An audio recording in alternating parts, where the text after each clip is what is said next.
Hi everyone and welcome to the next in my accessories mini series. This is costume jewellery part 2, black beads and brooches. I'm going to swap the order around though and start with the brooches for the simple reason I have fewer of them. I tend really only to wear brooches if I'm doing a Victoriana or steampunk look and I'm wearing a high neck blouse or shirt like I am today. The first one I'd like to show you was my go-to brooch for a very long time. Unfortunately, the pin came off the back and there was no way for me to repair it. So it is now adorning my handbag.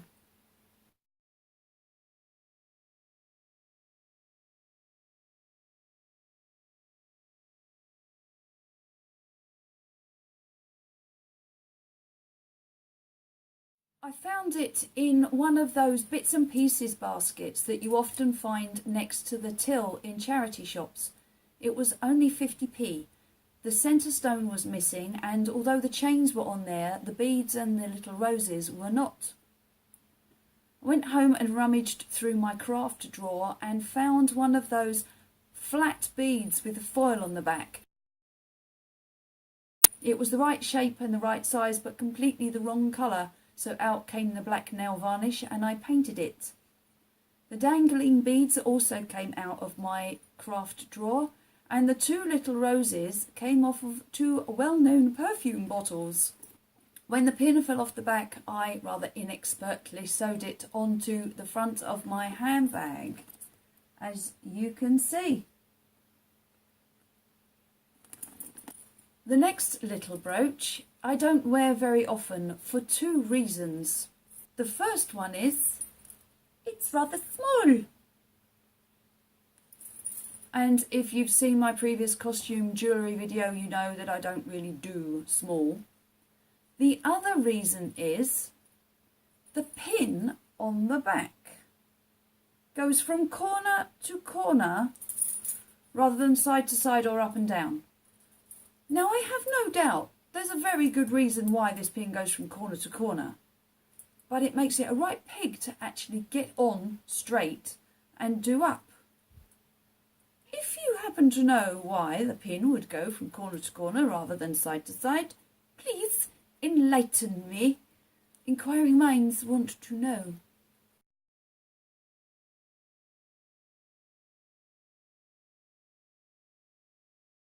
The next two brooches have a little bit of a story to them, and if you can't be bothered with that, I will put the timestamp down below to where I actually show you them.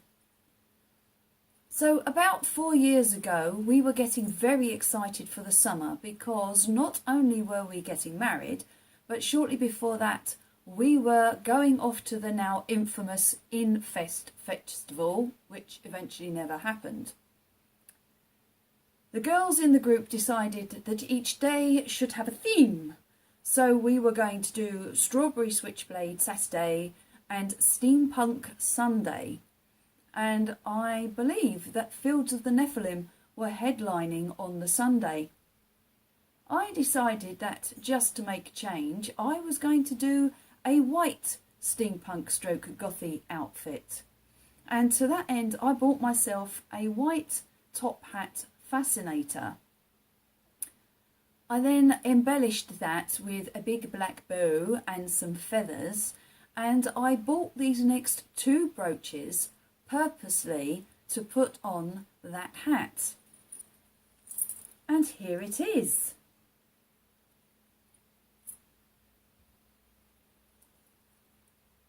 The brooch on the front is white metal and a plastic stone on there. The one at the back is another victim of nail varnish. So we've got the white metal frame. The centre stone, when I bought the brooch, was white, and it had a sticker or a painting of a little blue flower on it. It was very sweet, very twee, and not very me at all. But I liked the size and shape of the brooch. So the stone came out came the black nail varnish, once that had dried, the two-part epoxy came out and I stuck the stone back into the frame and put it on the bow. Unfortunately, Infest never happened and the whole outfit just sat in my wardrobe for the next 3.5 years until last Yule, when we were going to see the Fields of the Nephilim, and I decided that that would be a good time to dig the outfit out. This next brooch was a gift, so I have no idea where it came from or how much it was. And it is similar to the last one I showed you, except rather bigger.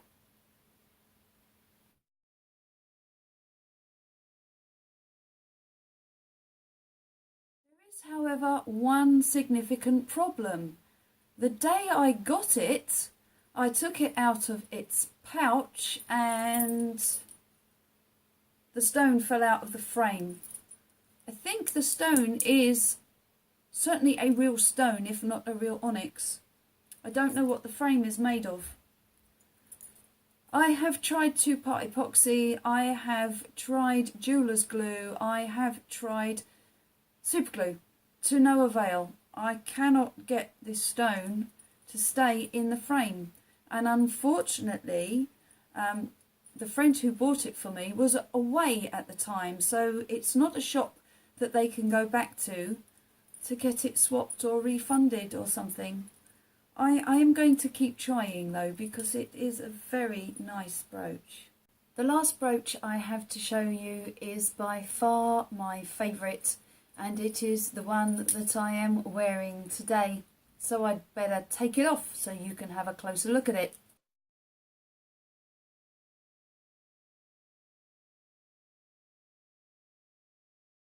I had spotted this brooch in a little independent shop in one of our local shopping centres, and I thought it was really pretty, and then I saw what the price was and I did that "I'm not paying that" thing and walked away. So I was incredibly surprised when 3 months later at Yule a little box was placed in my lap by hubby and this was in it. There's going to be quite a lot of glare, I'm afraid. I do apologise, because it is so twinkly. There are a number of things I love about this brooch. The first one is that the bottom is on a hinge and it swings about. I've no idea why they did that. I just think it's kind of mad and I like it. The second thing I like about this brooch is that there isn't a stone per se in the middle. It's actually a crystal. Now I'm hoping you can make this out, because underneath the crystal there is a cameo.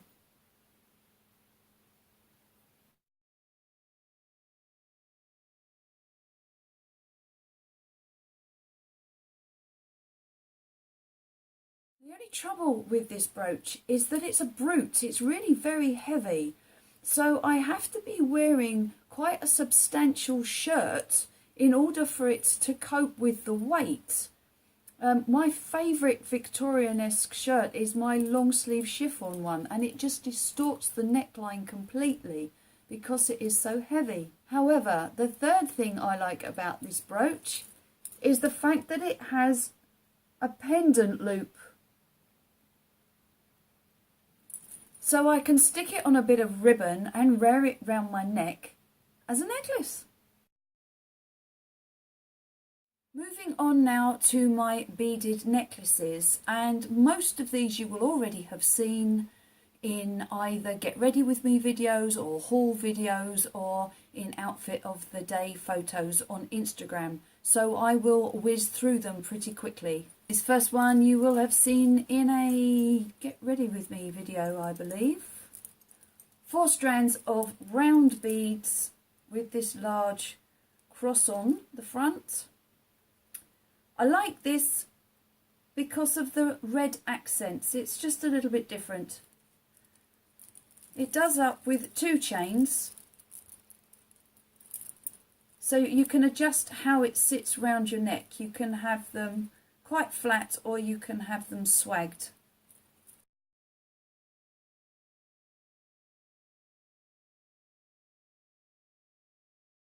This next one I believe was originally from Claire's Accessories. That's not where I got it from. I got it from a charity shop. It's quite sweet. Narrow band with long drops. Very sparkly.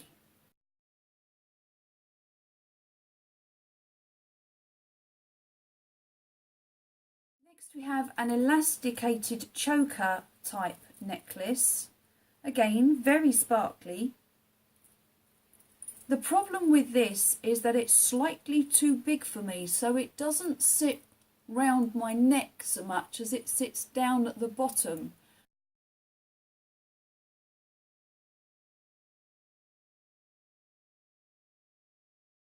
Which I don't like particularly. However, when I wear these two together, it looks like this.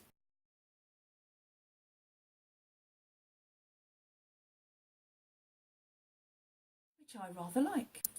I'm just going to chuck in a bracelet here because the beads on this bracelet are faceted, so they go very well with the necklaces that I've just shown you.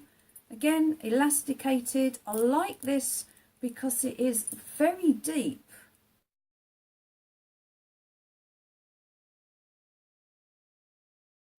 I believe this one is also a Claire's Accessories original. Again, I didn't buy it from Claire's. I got this in a charity shop. Multiple layers and they swag. This one has a chain on the fastening on the back, which means I can adjust it so it sits really tight and high up my neck as I like them.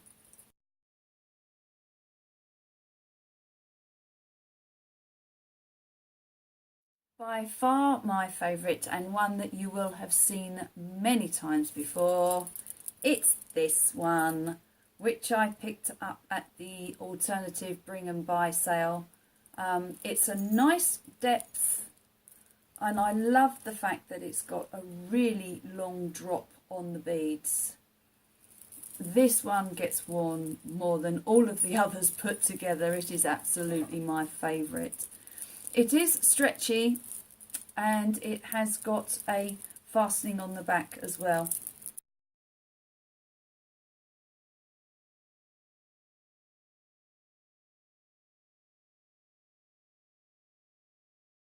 Just as with my coin necklaces, I do have a couple of long black bead necklaces. Both of these were originally rosaries that I have adapted. Now, I know there's a fair number of goths out there for whom their jewellery collection is not complete without a dirty great cross or three. I'm not one of those goths. Because I'm not a Christian, and more specifically, I'm not a Catholic, I don't feel that it's right for me to wear a rosary or to wear a cross.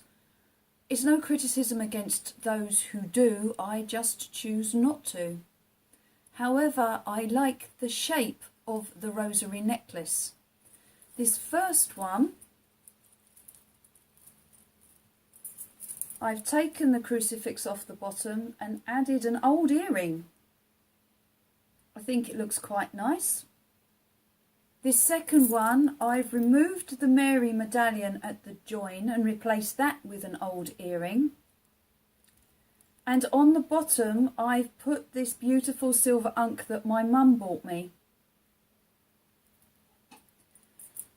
I've actually shortened this one quite significantly, so I've put a little hook and eye fastener on the top.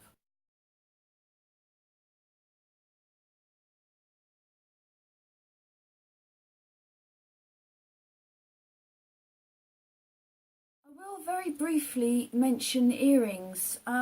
Most of the time I don't bother changing my earrings for the simple fact that I have so many in each ear that it's just too much of a faff, to be honest. But every now and again I will take the whole lot out and put some dangly earrings in. I have these ones.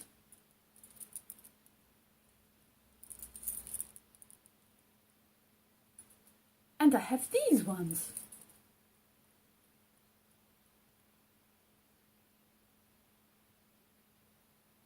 So that's it for my black beads and brooches collection. I hope you enjoyed. I'm thinking possibly belts and scarves for the next one. I'm also thinking about doing a lookbook video, just putting together some outfits with some of the charity shop items that I've bought recently. But until I've decided which one I'm going to do next, take care of yourselves. Bye.